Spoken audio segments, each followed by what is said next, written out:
Mula-mula penglibatan you dalam filem Sumpahan Jurunai ni, macam mana boleh terlibat sebagai pengarah?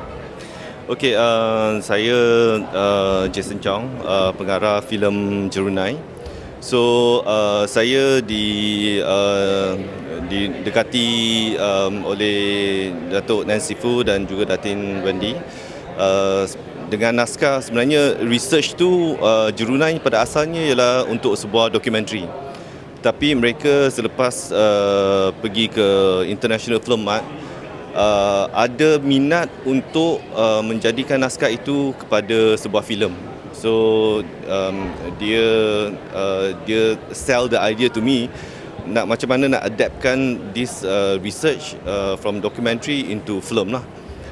Dan pada masa itu saya amat berminat dengan this subject matter, sebab saya rasa macam malu pun ada. Sebagai rakyat Malaysia, saya tak tahu yang ada culture di mana upacara penggambumian tu melibatkan human sacrifice. So dari situ timbul minat lah untuk tahu lebih banyak dan do the research and also the recce. So bermula dari situlah kita adaptkan research itu untuk filem. Okey, kita terus pada soalan kita. Bila ada rupanya scammer, kita baru tahu yang ada scammer yang meng-approach ataupun mendekati beberapa orang movie maker untuk dia kaut keuntungan. Dia mengaku dia pandai. Contohnya yang terjadi pada penerbit filem Sumpahan Jurunai ni, dia pandai CGI everything, dan you as a pengarah pun macam muskil. Macam ni dia buat, pandai ke dia buat? Macam tu. Macam mana scammer ni mungkin ada di kalangan penerbit-penerbit kita akan datang juga akan mengalami benda yang sama dan kita tak nak berlaku lagi. So you as yang menyaksikan benda tu, mungkin apa dia punya modus operandi?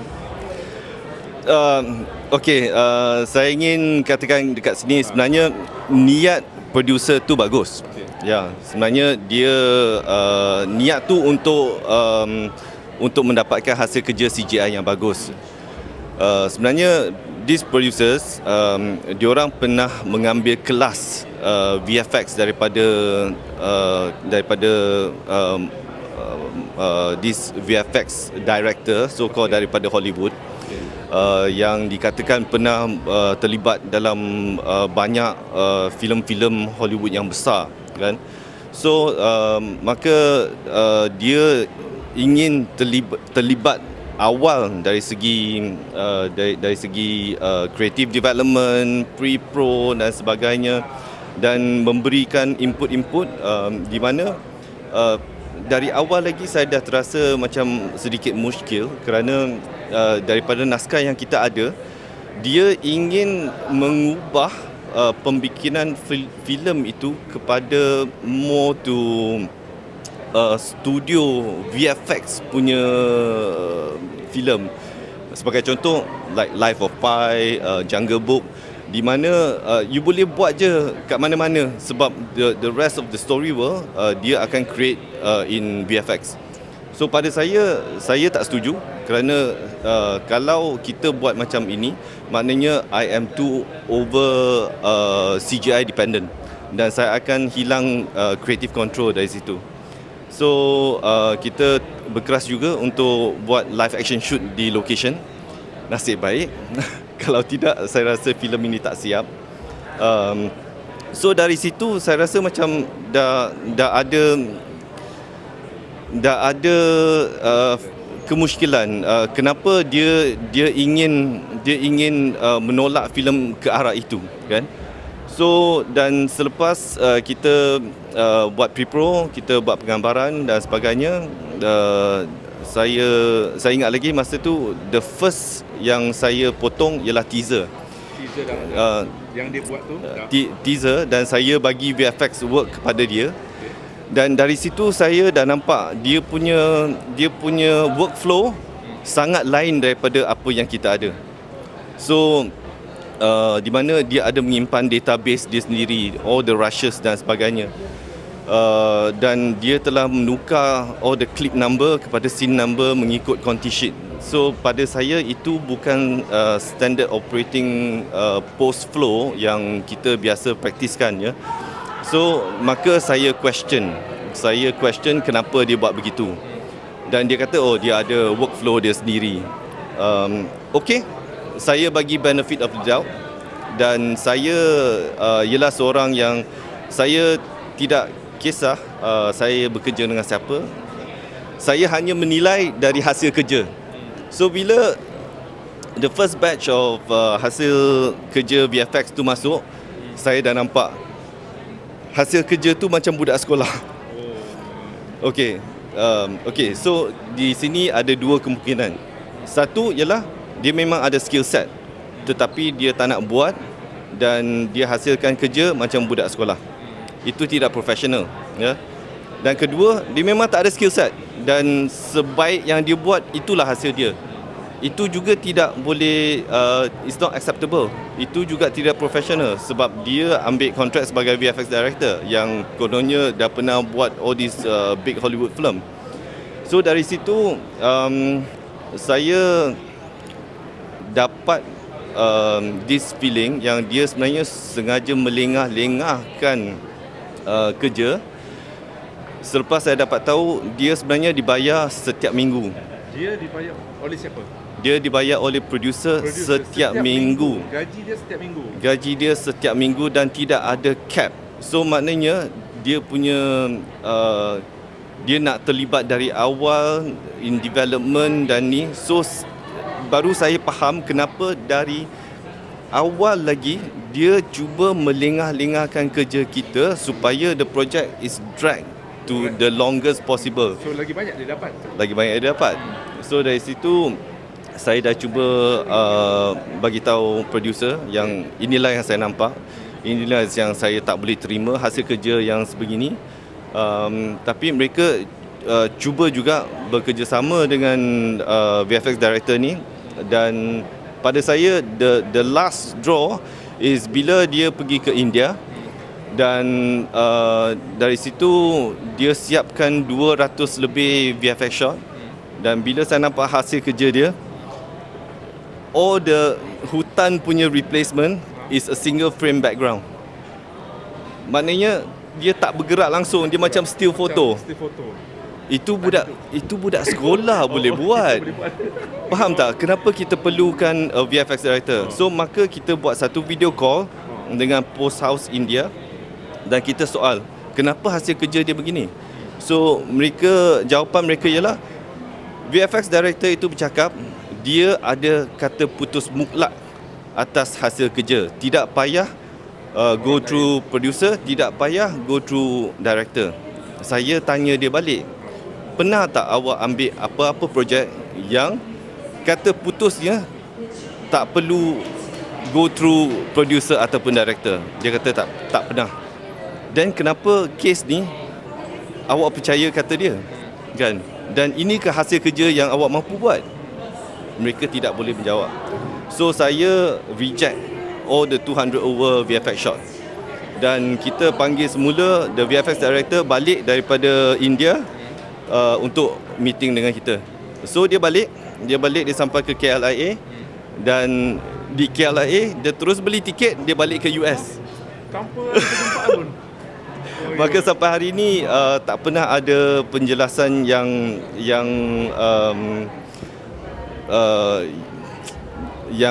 boleh katakan puas hati daripada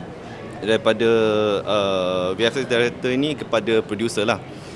So bila producer ni confront kenapa dia buat kerja macam ni, so jawapan dia adalah kalau nak saya buat hasil VFX yang saya janjikan itu, dia nak nama saya dikeluarkan daripada kredit, dimasukkan daripada kredit director, sebab dia nak nama dia sendiri diletak sebagai director.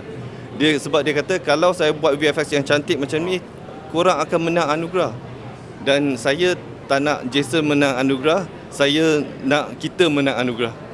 So bagi saya itu adalah satu tidak laku yang amat tidak profesional. Kalau awak tidak mengarah filem ini, awak tak boleh tuntut yang awak adalah pengarah. Faham tak? Itu adalah satu ugutan. Ya, itu adalah satu ugutan, betul. Sebab dia dah buat keadaan itu dah tertekan, budget dan duit dah spend banyak kan. Lepas tu bila producer dah terdesak, dia ugut. Ya. So lebih kurang itulah cerita sebenarnya yang berlaku di. Dan ada ura-ura yang mengatakan, netizen yang berkata Jason tak dapat buat satu perbincangan yang elok dengan pekerja-pekerja Hollywood ni. So apa yang you nak perkatakan? Saya ingin tekankan di sini, saya sebenarnya tak pernah bergaduh dengan dia.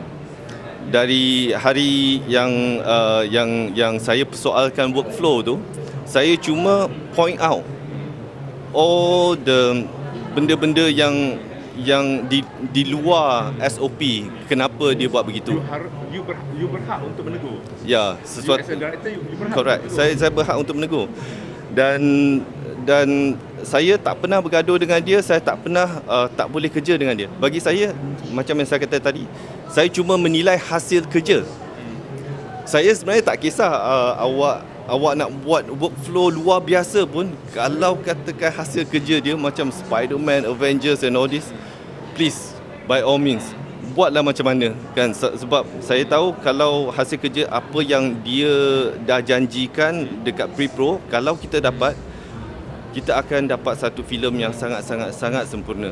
Ya, tapi rupanya ada niat yang tidak baiklah. Jason, you as a director, ada tak pesanan-pesanan untuk penerbit-penerbit di luar sana? Sebenarnya kita di Malaysia pun ada kepakaran itu. Ada student-student yang mungkin berpakar, mungkin lebih dahsyat daripada orang-orang profesional yang dekat Hollywood sana. Macam mana? Dan juga pembayarannya pun sangat tinggi lah. Kalau bayar setiap minggu untuk kita pekerja dekat Malaysia ni pun bayar per projek. So apa yang you boleh perkatakan tentang ini? Kita pun ada kita punya pelapis dan juga apa kurangnya orang kita kan. Sebenarnya pertama sekali saya ingin mengucapkan terima kasih kepada Malaysia team. Walaupun VFX kerja dia agak ada kekurangan, tetapi mereka bekerja dengan bajet yang amat limited selepas bajet yang itu dihabiskan oleh VFX director. So sebenarnya nasihat saya, jangan terlalu gairah bila nak ambil kepakaran luar yang kononnya nama besar dan sebagainya. Tetapi bagi mereka tidak ada mereka tidak ada ownership kepada produk tu, sebab mereka boleh pergi bila-bila masa je. Tapi the Malaysian team yang selepas dia rosakkan post production kita yang tungkus lumus. Macam mana pun kita nak siapkan movie ni. Kenapa? Sebab kita dah janji. Kita dah janji kepada negeri Sarawak, kita dah janji kepada MAIS, kita dah janji kepada kaum Malanau, orang-orang di muka, yang kita akan buat filem ini yang akan mencerminkan culture diorang kan. So itu tanggungjawab kita. Dan kita juga memang ada, sekiranya mereka diberi bajet yang sama seperti yang kita nak bagi dekat Mat Salleh ni, kita boleh buat jauh lebih baik. Ya. Okey, akhir sekali Jason, bila dia kata filem ni tanpa dia tak akan filem ni tak akan berjaya, tak akan dapat anugerah. Terbukti yang filem ni dah 6 sebab semalam I cakap dengan Datuk Nancy, dia kata 6 awards dah dimenangi, bukan 1 bukan 2 tapi 6. Maksudnya yang you guys buat tu dah kira dapat perhatian daripada juri. Okey, komen you as a director bila filem ini mendapat 6 semasa tayangan, masih lagi ditayangkan dekat Pawagam, dah ada awards lah. Yeah. So saya rasa filem ini bukan hanya VFX dependent. Sebab VFX tu hanya untuk nak sempurnakan penceritaan kan.